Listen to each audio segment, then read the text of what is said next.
அடித்தது ஒரு பெரிய இஷ்யூ ஆகிட்டு அவங்களோட பேரண்ட்ஸ் வந்து எங்கள் வீட்டில் எங்கள் அம்மா அப்பாவையும் சத்தம் போட்டாங்க.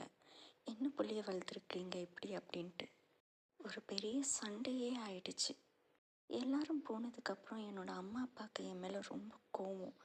உன்னால தான் இவ்வளோ சண்டை ஆச்சுன்னு என்னை பெல்ட் எடுத்து ரொம்ப அடிக்க ஆரம்பித்தாங்க. எனக்கும் வலி தாங்க முடியாமல் அழ ஆரம்பிச்சிட்டேன். அடிக்கும்போது சொல்லி சொல்லி அடித்தாங்க, உன்னை ஹாஸ்டலில் போடணும் அப்படின்னு.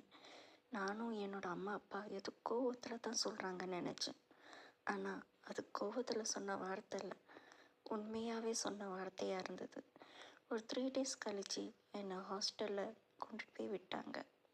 நானும் என் அம்மா அப்பா கிட்ட எவ்வளவோ சொல்லி அழுதேன். இனிமேல் நான் கோவப்பட மாட்டேன், யாரையும் காயப்படுத்த மாட்டேன், என்னை சாரி பண்ணிக்கோங்க, என்னை மன்னிச்சிருங்க, என்னை ஹாஸ்டலில் போட்டுறாதீங்க, நான் உங்களை விட்டு எங்கேயும் போக மாட்டேன், உங்கள் கூடயே இருக்கிறேன், நீங்கள் சொல்கிற பேச்சு கேட்டெல்லாம் நடந்துப்பேன், என்னால் உங்களுக்கு எந்த பிரச்சனை வராது, என்னை ஹாஸ்டலில் போடாதீங்கன்னு எவ்வளவோ கதறினேன், கெஞ்சி கேட்டேன், அழுதேன். பட் கேட்கவே இல்லை.